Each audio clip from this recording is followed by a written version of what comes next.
안녕하십니까, 알림의 황희도입니다.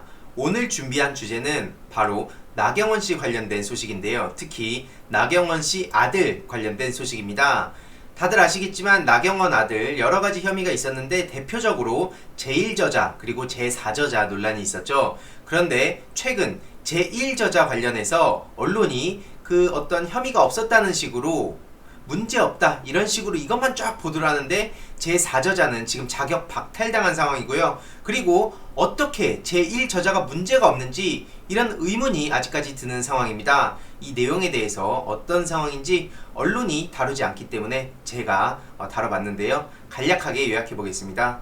최근 MBC에서 제4저자 발표문은 부당, 실험실 논란, 1저자 발표문은 인정 이런 보도를 했습니다. 그래서 나경원 전 의원의 아들이 제4저자로 등재된 내용을 이렇게 보도를 한 건데요. 다들 기억하시겠지만 지난 2015년 IEEE에 제출한 서울대 의대 연구 발표문을 보면 나경원 전 의원의 아들 김모 씨가 제4저자로 표시가 되어 있습니다. 이거는 삼성이 지원한 연구고 국내 기관에 상근하고 있는 근무자만 참여할 수 있었지만 미국 고등학생이던 나경원 아들이 마치 서울대 대학원 소속 연구원인 것처럼 이름을 올렸다는 겁니다. 그리고 발표문의 주요 문장이 이미 몇 달 전에 제출된 다른 논문과 같아서 표절 논란까지 나왔었죠. 그래서 스펙 쌓기용 무임승차가 아니냐는 의혹이 제기됐고 서울대는 8달간의 조사 끝에 저자 자격이 없다는 결론을 내렸다는 겁니다. 그런데 일단 1차적으로 납득이 안 가는 건 뭐냐면요. 일단 미국에 있는 고등학생이 서울대 대학원 소속이라는 걸 썼다는 점, 이게 어떤 식으로 진행이 됐는지 이것부터 파봐야 되는 거 아닙니까? 문제 있다 없다가 궁금한 게 아니라 어떻게 미국에 있는 고등학생이 국립대 서울대학교에 실험실을 쓰고 삼성의 지원을 받고 이 과정들이 저희는 궁금하다는 겁니다. 그런데 정작 이런 내용에 대해서 안진걸 민생경제연구소 소장님이 고발하기도 했는데 윤석열 검찰은 제대로 수사도 안 했습니다. 뭐 다 좋다 이겁니다. 그러면 이게 그냥 아무런 정치적 그런 생각이 없는 상황에서 우리가 객관적으로 본다고 하더라도 만약 이게 조국 전 장관의 이야기였다면 어떻게 됐을까요? 그리고 이게 만약에 민주진영의 다른 분들의 이야기였다면 어떻게 됐을까요? 당장 이 배우를 찾아보겠다면서 바로 압수수색하고 구속영장 때리고 그리고 수사해서 이 조작이라 그러면서 언론에다가 또 뿌려가지고 언론에서 이걸 대대적으로 보도하고 낙인 찍고 기소당하고 재판 과정에선 다 관심 끊고 이런 식으로 흘러오지 않았겠냐는 겁니다. 그런데 언론이 이 내용조차 제대로 보도하지도 않고 있는 현실에 대해서 저는 당연히 이 비판의 목소리를 내는 것이고요. 게다가 이 발표문의 주요 문장이 이게 표절 의혹까지 나왔는데 이런 거에 대해선 되게 경미한 사안인 것처럼 얘기를 합니다. 이게 상식적으로 정상적인 대한민국이라고 생각하십니까? 서울대 관계자에 따르면 사안 자체가 경미하다는 뜻은 아닌데 제4저자는 부당하다고 결론이 나온 건 맞다라고 하고 있습니다. 아니 앞서서 보시면 이 마지막 줄에 경미한 연구윤리 위반이라고 통보를 했다고 합니다. 그런데 다음 문장을 보면 사안 자체가 경미하다는 뜻이 아니라고 합니다. 이게 무슨 말장난입니까? 그리고 여태까지 검찰의 논리를 따라보면 고등학생이 서울대 대학원생 소속이라고 하면 이거 업무방해 아닙니까? 법세련 왜 여기엔 침묵하시는 거죠? 그 논리대로 따지면 아니 뭐 좋다 이겁니다. 뭐 고발이야 뭐 다른 사람이 누군가가 할 수 있는데 제 주장은 윤석열 검찰이 왜 이 적법한 절차대로 안 하고 매번 법과 원칙과 인권을 주장을 하면서 본인의 입맛에 맞는 사건들만 골라가지고 그렇게 수사를 하고 기소를 하고 심지어 압수수색하고 언론 플레이를 하냐는 거죠. 고발은 여기저기서 다 할 수 있다고 치자는 겁니다. 뭐 실제로 그렇게 돼 있고요. 근데 검찰은 달라야 되는 거 아닙니까? 검찰이 입맛에 맞게 하는 그 공무원 조직이 말이 되는 겁니까? 그러라고 국민들의 세금을 가지고 월급을 받아 쓰는 겁니까? 상식적으로 납득이 안 가잖아요, 이 상황들이. 앞서 말씀드렸듯이 서울대 측은 서울대 대학원으로 적은 게 문제는 아닌지에 대해서 명확한 입장을 밝히지 않았고요. 네티즌들의 반응을 보더라도 저와 비슷합니다. 본인 자식들은 더 더러운 주제에 조국 장관 가족 가게에 열을 올렸구만 이런 입장을 다룬 사람도 있고요. 서울대가 제1저자 인정했다는 내용만 보도한 언론들은 반성 좀 해라. 미국 고등학생이 서울대 대학원을 사칭했는데 그게 문제가 없다고? 이게 말이 되냐? 이런 반응을 보이고 있는 거고요. 그리고 나경원과 윤영진의 친분은 어떤 사연이기에 외부 고등학생이 규정을 어기고 국가시설이나 마찬가지인 국립대 의대 실험실을 사용할 수 있었고, 공무원인 국립대 교수가 사사로이 실험실 제공뿐만 아니라 논문 지도까지 하게 됐는지를 밝혀야 된다는 입장을 강하게 내고 있는 겁니다. 특히 당시 나경원은 국회 보건복지위원장이었는데 피감기관인 국립대 의대 교수는 부당한 압력을 받고 실험실을 제공하고 과외해준 게 아닌지 밝혀야 한다. 이런 네티즌의 입장도 있었습니다. 이외로도 다양한 의견들이 있었는데요. 대부분 나경원 씨와 이 검찰 그들을 비판하는 내용이었습니다. 앞서 말씀드렸듯이 대부분의 언론은 이런 식으로 보도를 하고 있어요. 나경원 아들 제1저자 논문에 문제없다 결론, 이런 식으로 얘기를 하고 있습니다. 그래서 오죽하면 또 다른 네티즌은 뉴스에선 1저자 문제없다만 나오고 4저자 자격 박탈은 나오지도 않고 있다. 제가 앞서서 문제 제기를 했던 부분이랑 같은 의견들이 이렇게 많이 있습니다.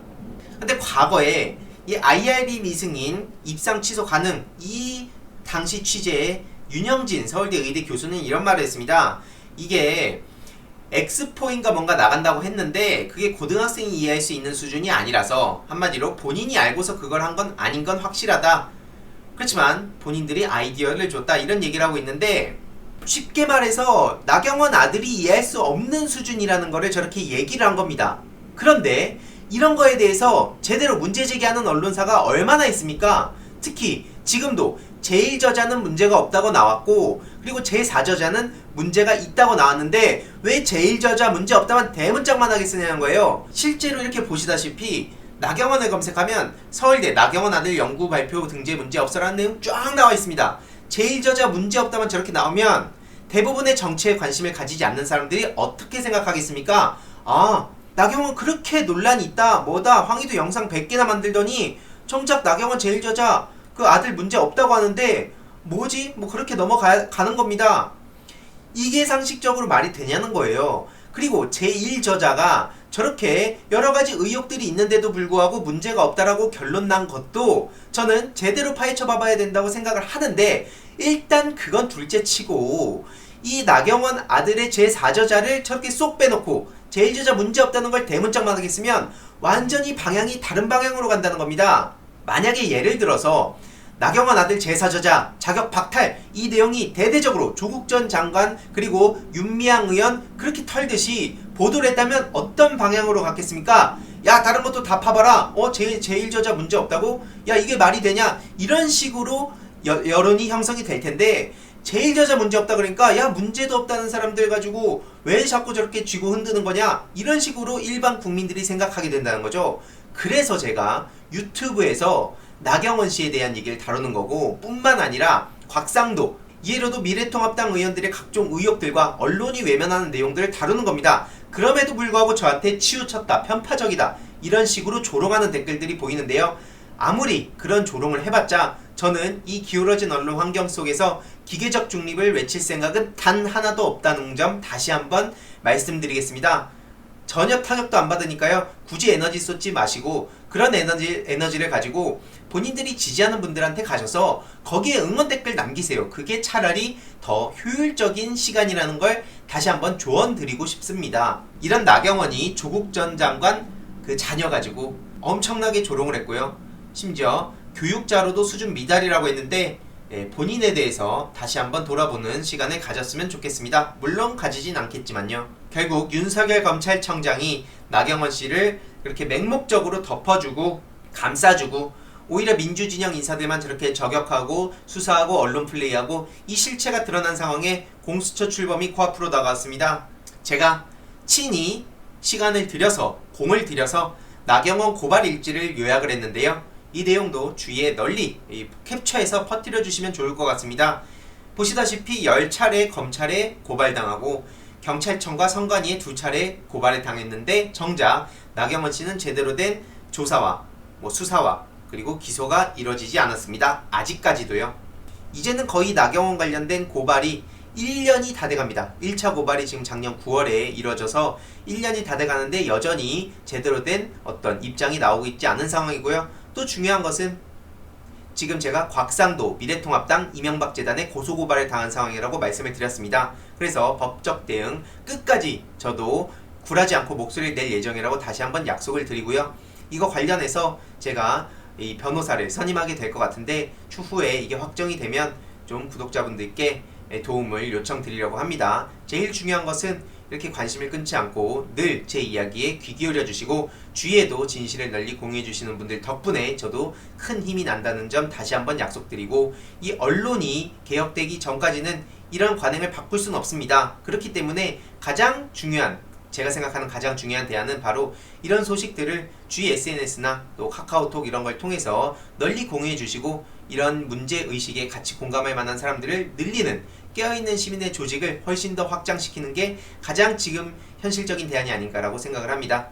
아무튼 오늘의 결론, 나경원 관련해선 끝까지 추적할 것이다. 그리고 곽상도까지 끝까지 추적할 예정이고요. 늘 감사드립니다.